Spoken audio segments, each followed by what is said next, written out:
Hello everyone, welcome back to Populous Free the Beginning. It's time for Level 4, World Wide Web, and the reintroduction to the Fog of War.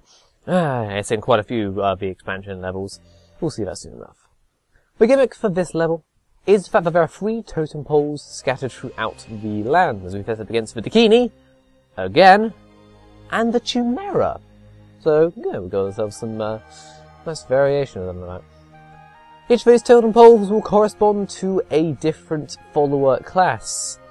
If you pray at the totem pole for long enough, then you will begin to receive followers of that class. The one closest to us is the one that gives the warrior.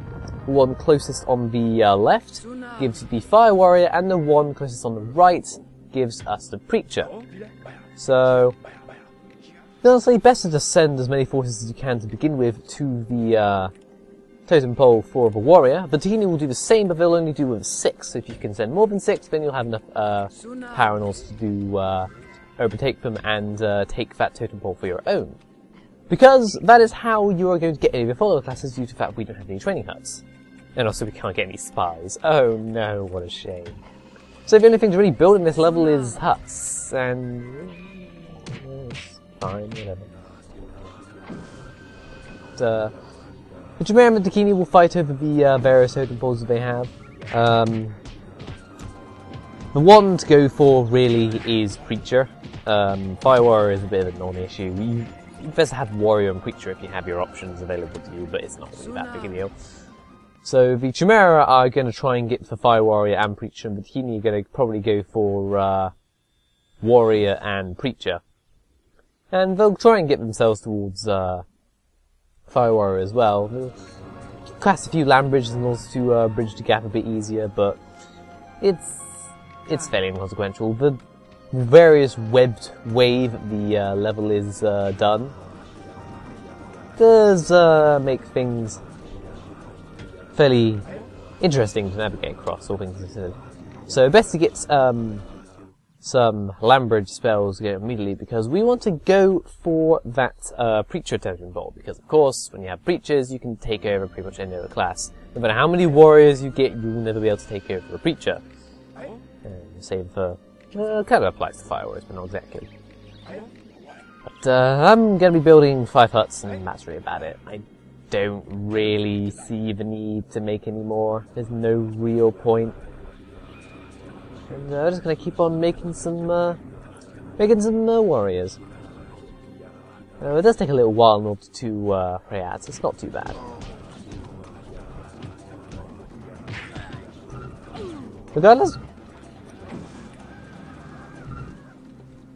what you do is just worry about, but we'll occasionally get attacked if they get too much of one follower, but it's really not a big deal. The problem with these obtaining all of these totem poles is that if you actually get the monopoly over most of them, then the rest of the tribes can't get any other trained followers, and they're incredibly easy to just walk all over.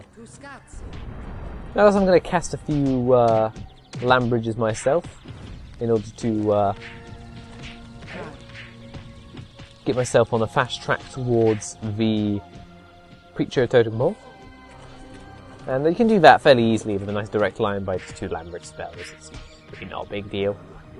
And the fact that we keep on getting more warriors makes our warrior totem pole easier to defend, because no one's really getting any. The Dakini aren't really getting anything new. And nope, right next to a Preacher, of course. Just deal with it. Yeah, they'll even divide and we care.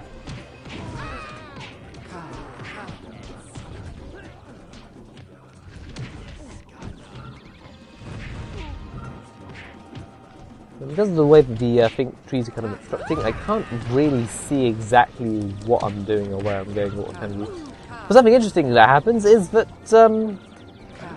the Dakini get wiped out. And then I realised that most of my forces are being converted, and I didn't realise when I get pushed into freaking war by goddamn Preacher. So that's rather annoying. But yeah, the Chimera actually managed to get rid of the Dakini, which I found was rather interesting. The last time I saw them, they were trying to take hold of the Fire Warrior totem pole. apparently they sent pretty much their entire force towards that, because they're dumbasses. But I guess it leaves us one less to deal with. Honestly, every single time I played this level, the Bikini end up just, you know, losing the control over the totem poles, and then just dying fairly easily anyway, so it's not really a loss. No, one of my bones has been destroyed. This is a fairly interesting concept as far as levels go, but when applied, it doesn't really make too much sense. You're spending some of the level just trying to get control of the totem poles, and once you've got control of the totem poles, you then won the level. There's no way that you can lose now. I mean, we've had control of that warrior totem pole pretty much the entire level, and there's nothing they can do in order to stop us. I don't need to hit them with my own blast, but that's what happens when they get in the way. But the thing to just go for is the Preacher totem pole, because once you get some Preachers, the rest of the level is incredibly easy.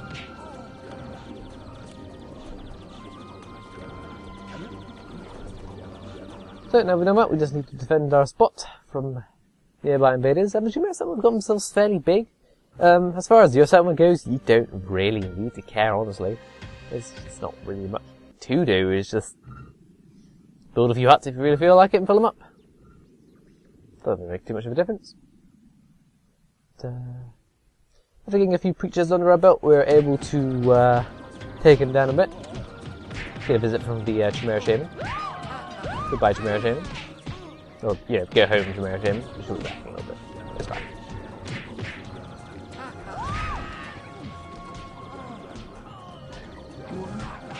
Well, a lot of this level just comes down to this petty fighting between the totem poles.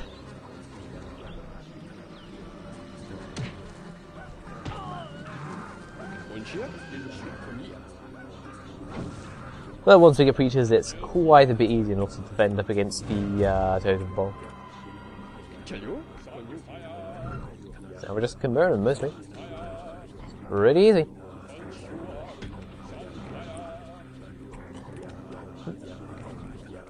Some bizarre reason we lost someone praying at the totem pole, but no well. And we might as well go and free up the Fire Warrior totem pole. We don't really need to have Fire Warriors in this level. Preachers will just do us just fine. Now the rest of it is just building up a force large enough to take down the Chimera, which shouldn't be too difficult because, well, once we've gotten most of their Preachers, they're going to run out of Preachers. So once we kill them, they will have no way not to get any more. So, no big deal.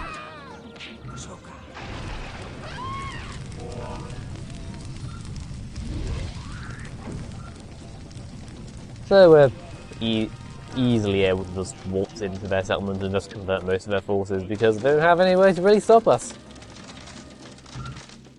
So overall, as far as the level goes, it's interesting, but overall, it's pretty damn easy and doesn't really offer much of a challenge, especially when all they can build is just huts. So you just take down their huts. That's really it. It doesn't really make too much of a challenge. I think what would have been kind of more interesting in this level is that if the enemy, basically against all three of the tribes, and the enemy can build training huts, but you can't, and you have the 3 totem poles that are guarded by each of the forces, but there's also the Vault of Knowledge for each of the training huts inside their own enemy settlements. Require you to pray a few things, and then build them enough force to go, get yourself a Vault of Knowledge so you can actually build them permanently. That would have been more interesting, but I wasn't around when they were making this expansion, so I apologise for not having my ideas. It's another thing of pretty good idea, fairly poor implementation, and you'll probably see this a few more times throughout the expansion. But it's kind of the first half that suffers a bit from mediocre levels. The second half of the expansion gets a lot better. But, there we go. That was it. There wasn't really much to it, honestly. And we're going to be moving on to level 5, Human Shield. See you guys then.